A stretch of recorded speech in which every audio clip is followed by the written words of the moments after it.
मला वाटतं खऱ्या अर्थाने कामाला सुरुवात कधीच झालेली आहे।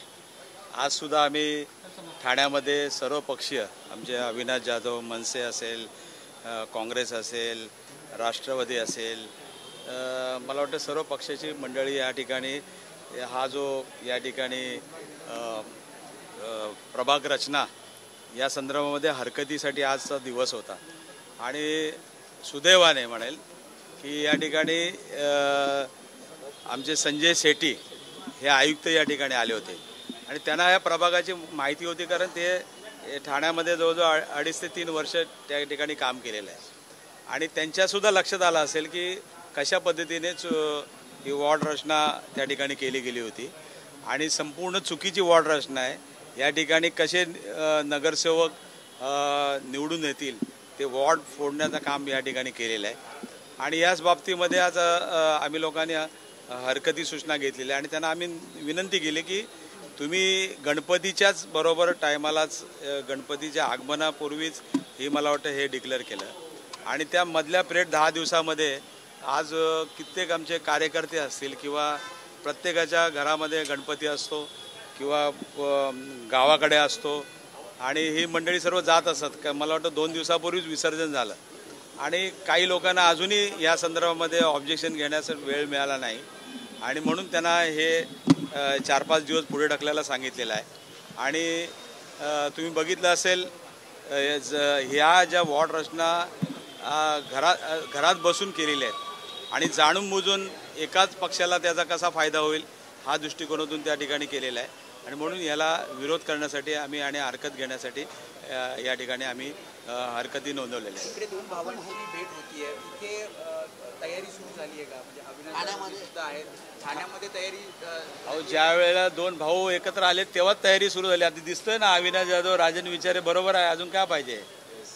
तिथेच तयारी सुरू केव्हापासून सुरू झालेली आहे आणि या तयारीचा धसका मला वाटतं समोरच्यांनी घेतलेला आहे। म्हणून ही सर्व जी काय आज चालू आहे प्रभाग रचना असेल किंवा बाकीच्या गोष्टी असतील, आज तुम्ही बघितलं असेल ठाणे शहरामध्ये या ठाणे महापालिकेमध्ये आम्ही विविध पदं या ठिकाणी भूषवलेली आहेत। आज या ठाणे महापालिकेची अवस्था एवढी खराब झालेली आहे, आज तुम्ही बघितलं असेल घोडबंदर परिसरातून इकडे यायचं असेल 1.5 तास त्या ठिकाणी लागतो, रस्त्यावरती खड्डे पडलेले आहेत आणि आज तुम्ही बघितलं असेल शहराच्या कुठल्या भागात पण जा वाहतूक कोंडी हा विषय आहे।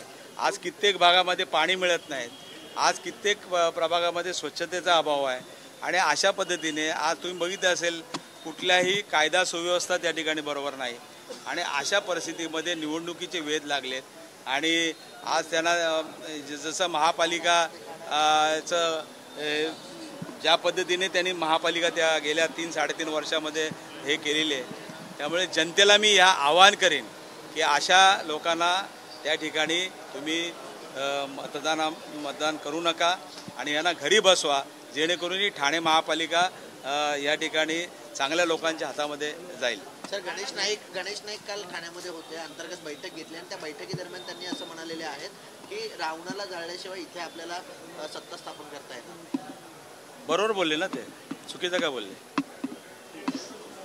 आज बघितलं ना, आज संबंध आज तुम्ही बघितलं असेल, आज या महानगरपालिका जी सक्षम असलेली महानगरपालिका मुंबईनंतर ठाणे होती आणि या ठाण्यामध्ये आज कित्येक प्रोजेक्ट शासनाकडून मदत न घेता या महानगरपालिकेने स्वतःच्या जीवावर केलेले आहेत, परंतु आज त्या महानगरपालिकेला अशी परिस्थिती आहे की त्यांना वेळेवर पगार द्यायला पैसे नाहीत, विकासाच्या कामाला सुद्धा पैसे देणार या खात्यातून MIDCतून तुमच्या नगरविकास खात्यातून सिडकोकडून इकडून तिकडून पैसे आणून त्या ठिकाणी दिले जातात आणि अशी या महानगरपालिकेची अवस्था करून ठेवलेली आहे आणि या महानगरपालिके खऱ्या अर्थाने जर चांगले लोकप्रतिनिधी निवडून द्यायचे असेल तर मला वाटतं या ठिकाणी चांगले लोकप्रतिनिधी जनतेने निवडून द्यावे आणि आज नवीन चेहरे त्या ठिकाणी द्यावेत, जेणेकरून आज या महानगरपालिकेचा खऱ्या अर्थाने विकास करता येईल।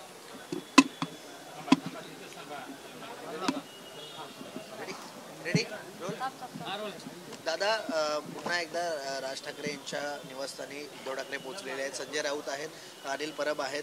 वाटाघाटीसाठी ही चर्चा सुरू आहे का आणि ठाण्यामध्ये कशा प्रकारे आपली तयारी? मला असं वाटतं की आमच्या ज्या काही बैठका आहेत त्या आता अधिकृतरित्या सुरू झाल्यासारखं आहे आणि जे काही महाराष्ट्रात चालू आहे त्याला एक उत्तर देणं खूप गरजेचं होतं.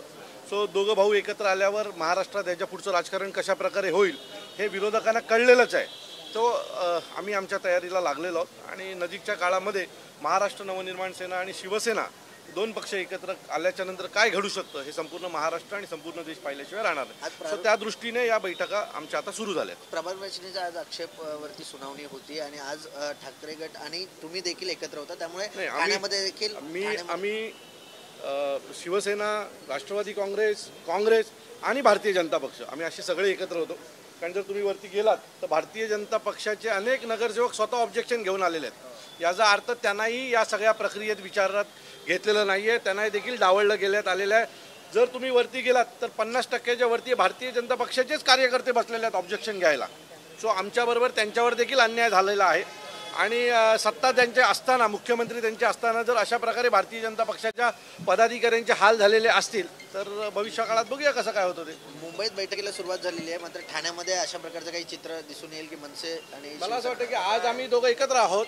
आज आव्हाडसाहेब एकत्र होते आमच्याबरोबर आणि आमच्या काँग्रेसचे विक्रांत चव्हाण आमच्याबरोबर आहेत आणि ज्या काही बैठका आमच्या घ्यायच्या त्या आम्ही घेऊ. त्याच्यासोबतच जर आम्ही ज्या काही गोष्टी बोलतोय त्याच्या बाबतीत जर योग्य तो निर्णय नाही झाला तर आम्ही सर्व पक्ष एक जोरदार मोर्चा या ठाण्यावर काढू आणि भविष्यात ठाण्याने कधीही असा मोर्चा पाहिला नाही असा मोर्चा आम्ही या ठाण्याला दाखवू, या सत्ताधाऱ्यांना दाखवू आणि संपूर्ण ठाणे एकत्र आलेलं आहे अशी एक भावना तुम्हाला भविष्यात दिसेल. सत्ताधाऱ्यांना जे आता वाटतंय की आम्हाला विरोध करणारे कोण नाहीत तर तुम्हाला विरोध करणारे तुमचे बाप या ठाण्यात आहेत हे दाखवल्याशिवाय आम्ही राहणार नाही. Okay, thank you.